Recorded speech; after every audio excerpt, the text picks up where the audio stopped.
क्या आप भी ट्रेन से सफर करते हैं? अगर करते हैं तो जरा रुकिए और इस वीडियो को ध्यान से देखिए। हो सकता है कि जिस कथित स्कैम की मैं आज बात करने जा रहा हूं वो आपके शहर में भी हो रहा हो, या फिर अगली बार उसका शिकार आप खुद बन जाएं। देखो, कुछ मिनटों की जल्दबाजी, स्टेशन की थोड़ी सी गलतफहमी और आपकी जेब से हजारों रुपए गायब हो सकते हैं। हम आपको एक ऐसे घटनाक्रम के बारे में बताएंगे जो मेरे खुद के अनुभव पर आधारित है। इस रिपोर्ट का उद्देश्य किसी पर बिना सबूत के आरोप लगाना नहीं है, बल्कि उन सवालों को उठाना है जिनकी निष्पक्ष जांच होनी चाहिए। आप देख रहे हैं न्यूज फीड और मेरा नाम है शिवम यादव। ये कहानी यात्रियों की जल्दबाजी की है, उनकी जानकारी की कमी और उस कथित खेल की है जिसमें हर सुबह कई लोग अपने हजारों रुपए बचाने के चक्कर में हजारों रुपए गंवा देते हैं। मैं आपको बता दूं कि इस रिपोर्ट में कही गई बातें मेरे व्यक्तिगत अनुभव और यात्रियों से मिली जानकारी के आधार पर हैं।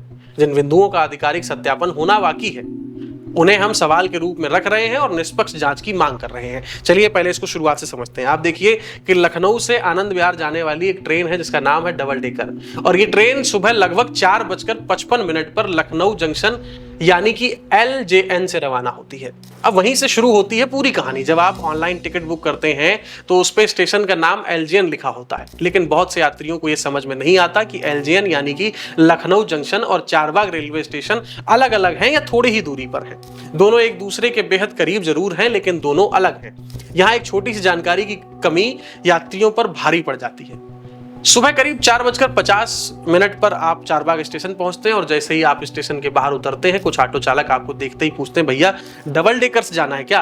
आप कहते हैं हाँ, तो तुरंत कहता है कि भैया आप इधर गलत आ गए, ट्रेन तो आपको जो है उस वाले स्टेशन पे मिलेगी, डबल डेकर यहाँ नहीं आती है। ट्रेन तो भैया निकल भी गई होगी, जल्दी पहुंचिए, आइए। तो आप तुरंत ही वहां से उस ऑटो वाले के साथ बैठ लेते हैं और वो लेकर के आपको जो है सीधे उधर पार्किंग की तरफ से ले जाकर आपको लखनऊ जंक्शन पर छोड़ देता है। जिस व्यक्ति की 1000-2000 रुपए की टिकट हो, उसे जरूरी काम से दिल्ली जाना हो तो वो क्या करेगा? भाई जाहिर सी बात है वो बिना ज्यादा सोचे ऑटो में बैठ जाएगा और बाद में सिर्फ कुछ 100 मीटर की दूरी पर उससे 50 रुपए या उससे ज्यादा वसूल लिए जाते हैं। लेकिन कहानी यहाँ पे खत्म नहीं होती। अगर तब तक ट्रेन निकल चुकी होती है, फिर से इनका दूसरा चरण शुरू हो जाता है। ऑटो चालक अचानक से किसी को फोन मिलाता है और बातचीत कुछ इस तरह करता है, अरे भाई ट्रेन में हो क्या? ट्रेन कहाँ पहुंची? डबल डेकर में हो क्या सर?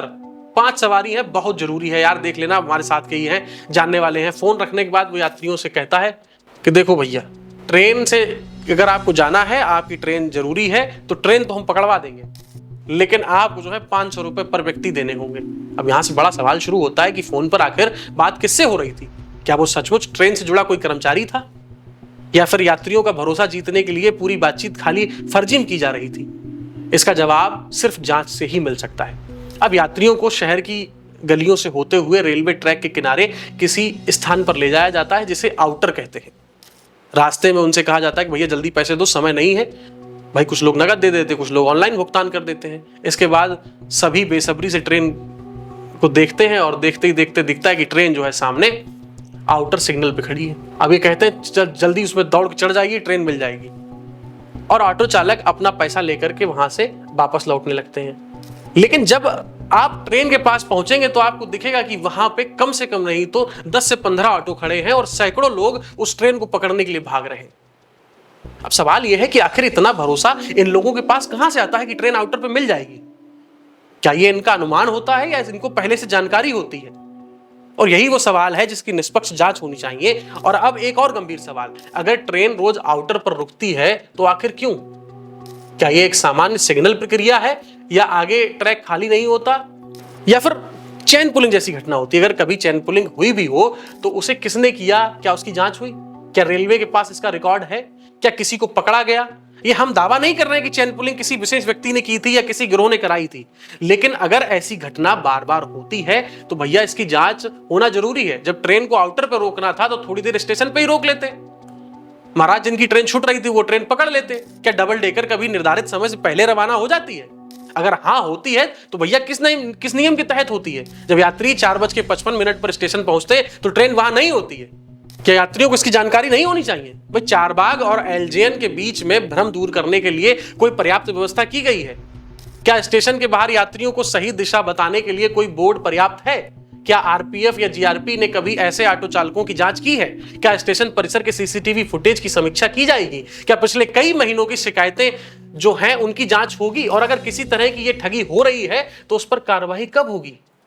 दोस्तों, अगर ये केवल संयोग है तो जांच के बाद सच सामने आ जाएगा, लेकिन अगर यात्रियों की मजबूरी को कमाई का जरिया बनाया जा रहा है तो कार्रवाई भी उतनी ही सख्त होनी चाहिए। न्यूज फीड या मैं किसी भी व्यक्ति, रेलवे कर्मचारी या विभाग पर बिना प्रमाण के कोई आरोप नहीं लगा रहे हैं। हम सिर्फ इतनी बात कह रहे हैं कि अगर सुबह बड़ी संख्या में यात्रियों के साथ ऐसा स्कैम हो रहा है तो इसकी स्वतंत्र और निष्पक्ष जांच बेहद जरूरी है। आपके साथ भी ऐसा कोई अनुभव हुआ है तो आप हमें कमेंट करके जरूर बताइए। फिलहाल के लिए इतना ही। आप देख रहे थे न्यूज फीड। मैं शिवम यादव हूं आपके साथ।